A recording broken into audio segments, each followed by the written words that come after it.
Let me welcome Elvira Kalmar, Go Beyond Project founder, Dr. Paul Tolchinsky, Performance Development Associates Managing Partner, and Emanuele Quintarelli, Organizational Engineer, and Self-Management Facilitator. Hello, everybody. I'm Elvira Kalmar, and I'm super happy to share my two good professional friends with you, Paul Tolchinsky and Emanuele Quintarelli. And our topic today is organization design and its impact on company efficiency. But before we jump into that, maybe we share a little bit about ourselves, who we are, maybe for how many years you've been on this field, and what excites us most about this topic. Paul, would you like to start? Sure. Hi, everyone. My name is Paul Tolchinsky. I live in USA, in the moment in Arizona, and I've been an organization design practitioner for 40 years. I began my career as an HR person in a new product development division of a food products company, designing jobs and creating new production lines. And over the years have continued to do this work. I've both supported HR in being the designers and enabling design, and in redesigning HR in order to support the businesses. So I'm quite excited to be here today and to have this conversation with you, because I think the role is so critical and so essential and can add and bring so much value. How about you, Emanuele? I'm very glad to be here with all of you. So thanks for having me. My name is Emanuele Quintarelli, and I'm not an HR person. So let me start with this. And today I will try to bring a bit more the perspective of the business into the conversation. But still, I believe that as organizations, we today really should feel in charge about bringing human beings back at the center of the business. And I spent the last 20 years working with mostly large, complex organizations in order to help them to become not just more efficient, but more humane. And this intersection between being efficient and being humane, and as we are going to talk, being adaptive to the big changes that we are all facing today. And in the US, the change is happening right now as we speak. I think there is so much we have to do, and the HR is about people, right? So I think that's a hot topic, definitely. Yeah, maybe a little bit myself also. I don't have 40 years like Paul, but could probably join with the 20 years with Emanuele, working with organizations, mainly as an external consultant, but landed myself also in an internal HR position. And my work is somehow always about helping companies moving to the next level of their own evolution. And of course, in that, efficiency comes in very much, just as well as you mentioned, Emanuele, the culture of the company also. So how companies are evolving and making that improvement in their life. So that's what I'm doing, also consulting at the moment and teaching some of the crafts I've collected on the way. And of course, part of the craft is coming from the conversations with you two. And this is where I would like to mention the EODF, the European Organization Design Forum. And I'm certainly a person who learns the most from having good, inspiring conversations. And our aim for today is also not just to have a good, inspiring conversation between the three of us, which we could anyway enjoy very much, but to involve the people who are also sitting in this session with us. So we have a question to you, and that you will see right now in the chat box. So what are the first words coming to your mind when you hear organization design? Because you see, we've been talking about this in the last, 7-8 years, and it's still an evolving topic. And we would be super happy to hear what comes to your mind, and where do we start this conversation from? Wow, complex. Yep. That's already a good starting point. Especially in today's world, right? Complex is a probably an important word that comes to everybody's mind, because it's not a simple, it's the design of organizations today is not a simple exercise. Right? Culture, that's a really good word as well. And the model that I use, culture, is at the center of it, right? Because it is, as Emmanuel said, it's all about people. And culture, at the end, it's an emergent property in complex systems. So we are still talking about complexity, and yes, I would say that structure could be an aid, or if you want, a risk, because many of us really focus a lot on structure, especially when we think about efficiency.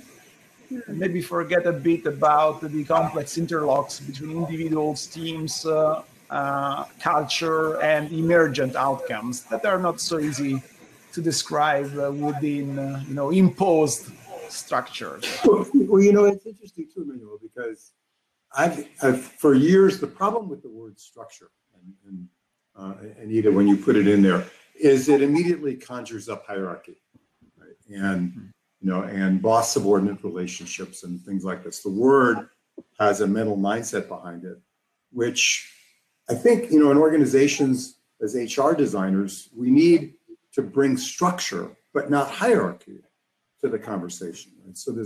So over the last couple of years, I've tried to differentiate. We need structures. Structures can be processes, they can be tools, they can be methods. They don't have to be hierarchy and boss subordinate relationships and things like that. So it's always an interesting jumping point word, I find, especially with leaders. Yeah, can I just join in with in the backstage? I actually started sharing a story from yesterday while I was mentoring an internal org design person in a company, and he got a project where they landed in front of him an organization chart of a unit and told him, hey, you're the org design person, so please do come up with a better chart for us, and then we will transform the unit into that. And it was a wonderful conversation, and wonderful to see how the understanding landed with him that organization design is not about the org chart. It might manifest in that right at the end, but it's actually about the work we do. And when we need to change something, that's, I think, the first thing we have to think about is the work we have to do changing.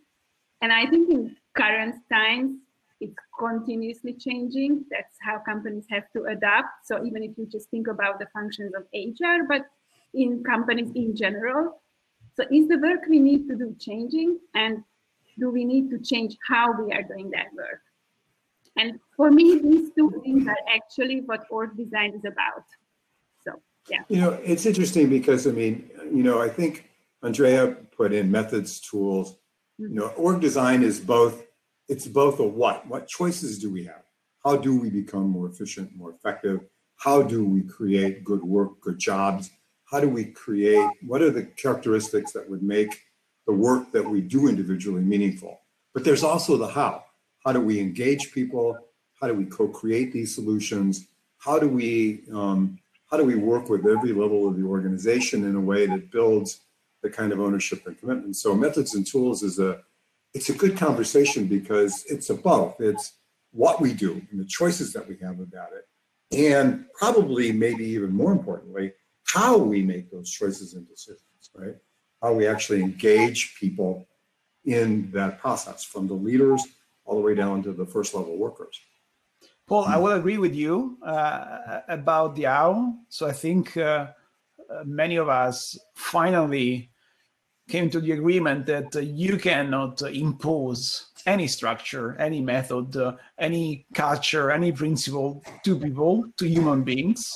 So at the end, co-creation, engagement, design thinking, that is very important today, are important. But to me, the big difference that we are seeing is also the what we are designing for. So at the end, for me, we just closed an era in which the goal was about, designing the org chart, or maybe designing the circles, even if that's not squares and lines. Anyway, achieving something that is static. So something that somebody could design for somebody else, but in a very static way. I think the goal today is about finding the way to empower the organization to design itself constantly and forever. So we are jumping to a different order of design. It's like designing, a car or thinking about the traffic. It's a different game. Yeah. Can I join into that again with another client story? I learned so much about words my clients are using, and I was super happy when I had this first initial meeting with a company, and they want to also make some changes and be more adaptive. And they use the word mechanisms. So they would have to design not the organization, but the mechanisms that keep the organization adaptable and creates the system that they can feel they are a learning organization. So whatever happens to them, they can deal with it and they can learn from it. And I loved it because I thought that could be also kind of a new way to define or explain to people that it's really not anymore about static things, and it's like the org chart is a less important part of the outcome, but also of the process. And a lot more interesting is what sort of mechanisms we build so that the organization can use them to stay flexible. That's the place that overlaps with this notion of hierarchy too, because hierarchy, reporting relations, and organization charts historically were a mechanism for collaboration and coordination. But there are hundreds of better, more efficient, effective tools for collaboration and integration. I think the other thing you trigger, Elvira, is oftentimes we're in HR, we're focused on that org chart and the silos, right? And the reality is that the horizontal is more important sometimes. How we collaborate and coordinate across. I don't mind so much. Every organization has to design for itself. If it chooses hierarchy, this is fine. I have one client, they have a hierarchy, 3, 4, 5 levels, but where they really excel is in how they collaborate and coordinate across, like how they build these mechanisms that you're talking about to ensure that there's alignment, that there's flow. And this is the moment where I would like to refer to our good friend Niels Flegig, because he talks so beautifully about these different realities of the companies. And in every company, there is the hierarchy, the power structure, but there is also the value creating structure. And what I really like in that, how he's approaching that, besides the informal structure, is that actually when you have a closer look at the sort of modern ways of organizing ourselves, and we're talking about a lot here, like the Spotify model, holacracy, sociocracy, they are more focusing on the value creating structure. And that reality becomes more visible, more real. And I think this is where it somehow, when I'm talking to my HR friends and colleagues, becomes a little bit difficult to understand. So how do we create HR mechanisms, systems, to that sort of reality instead of the power structure reality that HR focuses on for so long? My question is, should we really have this distance, these two mechanisms? Because one thing that is hidden, maybe within the hierarchy, is the concept of bureaucracy, as Weber explained it. So at the end, the bureaucracy is really the set of rules through which the organization functions. And there is the idea of a rational technicality, meaning that there is somebody that knows best and that somebody is the manager. What I'm seeing in organizations, holacracy, sociocracy, and many others, is that the principles, the beliefs behind the structure are dramatically different. So at the end, there is this belief that everybody in the right conditions, with the right information, and with the right way to distribute power, because power is there anywhere. Whether you have hierarchy or you have sociocracy, you still have power. It's just that you are more intentional. So with these right conditions, you can have everybody, not just managers, not just the leadership or the HR team, to decide, to design, and to empower the others. To me, this is dramatically different, philosophically speaking, not just at the structural level. I think the important thing in what you're saying, Emmanuel, is, I mean, and I'm not a big proponent of all of these ocracies, more because they become solutions looking for something, right? And I think it's, you know, the role of HR is to help the organization imagine what's possible. I mean, I have a client, very hierarchical, you know, and you know, and they've been hearing all these buzzwords, and I said, it's not about the word. It's look at what's the underlying principles, right, that are being applied here. What's the message? What's the values? What's the principles? And let's look at how do we take those that resonate for us and apply them in our context, right? No two systems should be designed the same because they're not the same.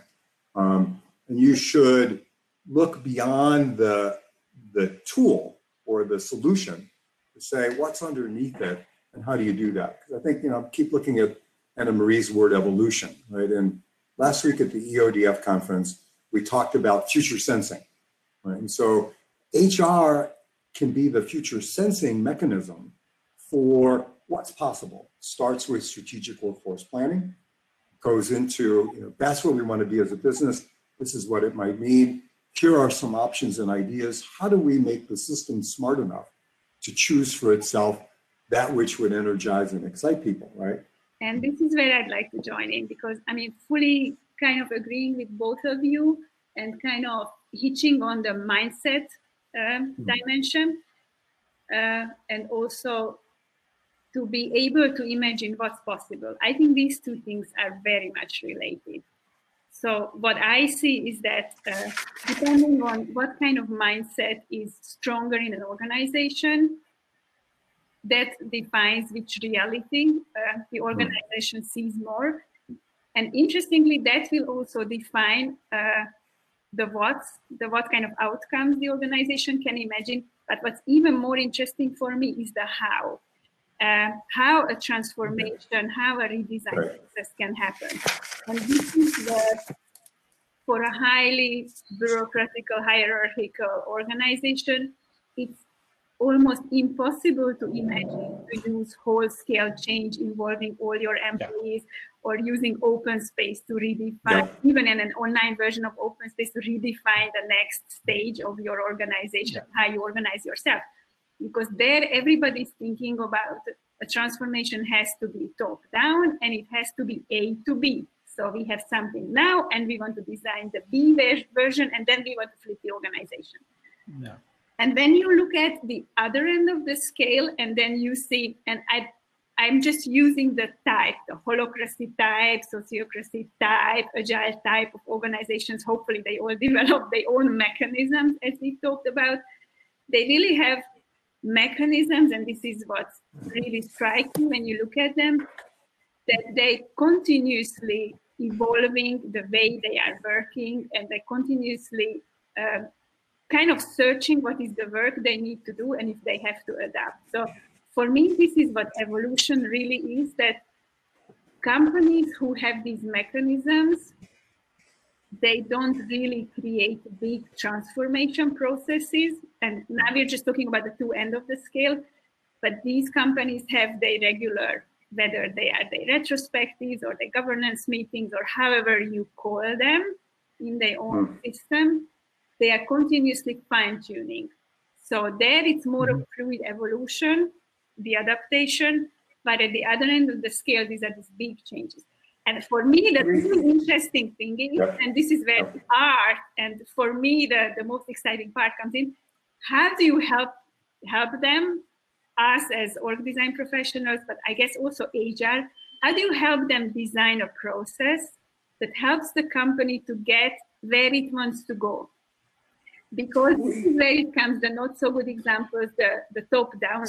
Sorry, if I can jump in, I think we are not talking about one point that to me is connected to HR, is responsibility.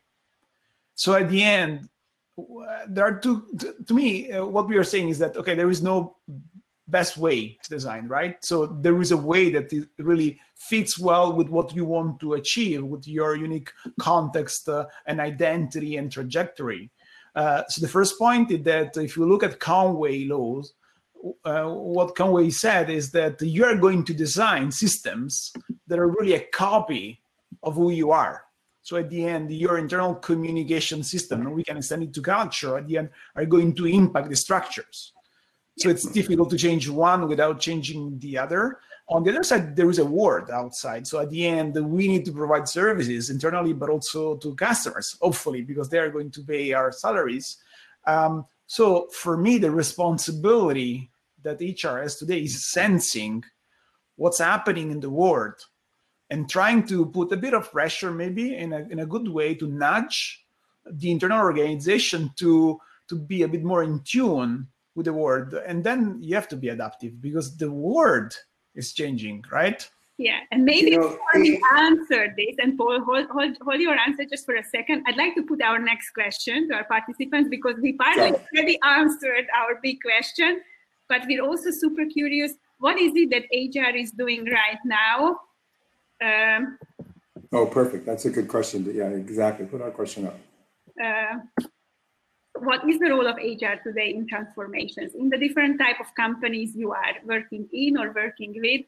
Because we already started talking about the future and what's possible, but I think it's also kind of good to see that already today there are lots of different ways HR is participating in these either A to B or either continuous or in between, whichever type of transformations. So, our dear participants, we're super curious. What do you see?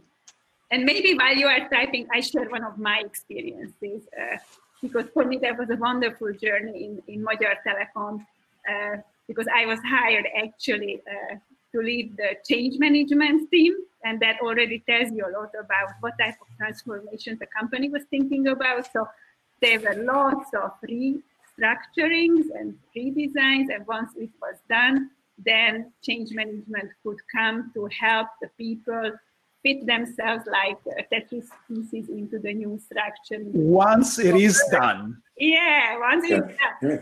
And Exactly. Yeah, and I remember the years and the investment and the wonderful conversations I could have there with my HR colleagues, the HR business partners, the business leaders, that actually once it's decided, then it's already one type of transformation. And if you start involving people, and there are lots of different ways, and this is where I want to get a little bit, you can involve some people from HR, you can involve people from the business field, you can involve the whole field, because today we have lots of superb online tools, how you can do that. Then the decision is made in a different way when then there is completely different change management you need to do at the end. Yeah. I mean, HR, from my experience, the gift that HR brings to the system is that it is the heart of the organization, right? And I think the thing that I would say to what the two of you are saying is HR brings dynamic tension, right? You have to design for your future, not for your past. Right? And so that means proposing a change process that is uncomfortable enough to create change, but not so uncomfortable enough as to resist change, right?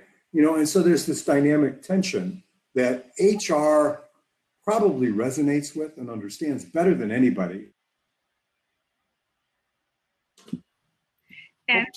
Yeah, and I just see in the meantime that it's wonderful to see in the answers in the chat box that we're there as HR people to define roles and responsibilities once it's done and so there's a lot of clarifying to do. But thinking together with the business, yeah, Blanca, thank you very much for sharing that. And an ambassador and a role model for change, I couldn't agree more with that, Andy. Thank you for saying that also. Because, yeah, many times I think we as HR people, we have the opportunity to kind of run a little bit upfront in our way of thinking, in our way how we are doing things. And that could also be one of the ways, what you mentioned, Paul, helping the organization to be able to imagine that something else is different.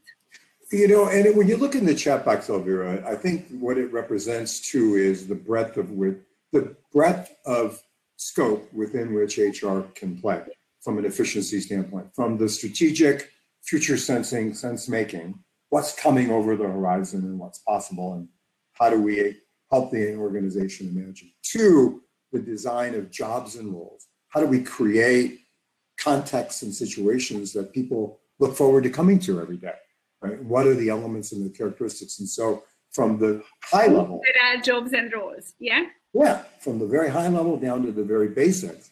HR has a lot of opportunities in order to choose how to support the system in growing that way. I mean, and I think in most of my redesigns of HR, it's been more about getting away from all the transactional personnel kind of stuff and into the much more strategic, adaptive, learning the language of adaptive complex systems and things like that. And Paul, in my conversations with young HR managers, I must say that this perspective in which they really are key about the future of the world, not just key about the future of their organization, was so surprising to them. They couldn't believe that, but I'm doing, I'm taking care about salaries, I'm taking care about HR systems, administrative stuff, not so much about purpose or about helping the business to see the future, so strategy. I think the key role, another key role that HR may have today is building an environment of experimentation. So creating a safe space, holding the space for the entire organization, not just the managers or the leadership, to come up with organizational experiments, pilots, ways that could impact roles, that could impact jobs, that could impact salaries, that could impact even the structure of the organization. So at the end, to me, this is the sustainable adaptive mechanism. It's about creating a mechanism for emergence of new ways. If you want, it's a meta model. And again, it takes lots of humility. You have to be very humble if you are an HR manager to go there and ask everybody else to stand up and to share. And at the same time, you're asking people to do a step forward and to expose themselves and to bring ideas and to own those ideas until the implementation. I think this is dramatically different from most of the consulting also work that I've personally seen for the last decades, in which you just go ask a consultant to find a solution for you, whether that's a package solution or that's a custom solution. And maybe there I'd like to join because Esther is asking. It's a great question. It's a great question. Possible for the HR function itself. And I think this is, to one extent, a wonderful opportunity to come together on conferences like this, that you hear lots of different things and you get inspired. I mean, today there's also over 1,500 people on this conference, so you pick up some things.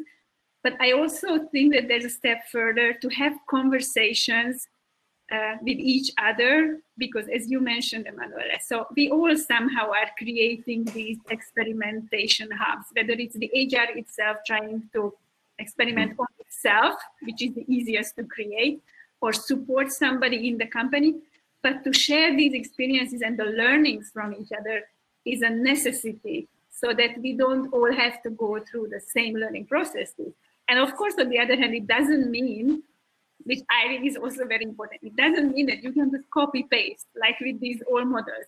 It's not that you can copy paste what the other company came up with, but to understand the learning from the process, to understand the learning from how to create this safe space for experimentation. I mean, I have two clients, Elvira, that built what they called work innovation networks, right? Forums inside the company for people to learn and grow.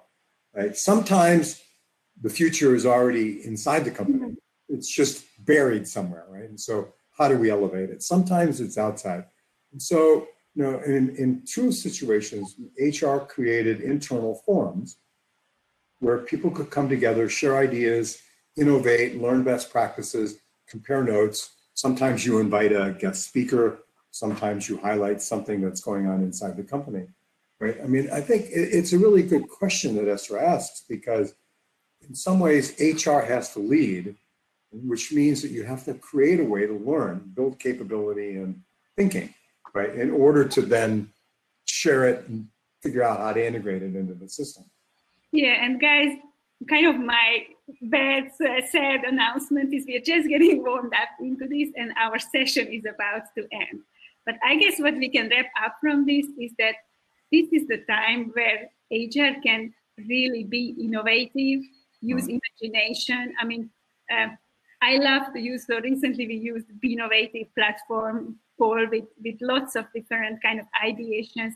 Even just to use it of what we can imagine is a wonderful tool, and constantly stretching our minds of what is possible, and then just go and experiment. Yeah, have a little working prototype and try doing it. See how it works in the organization and learn from the implementation.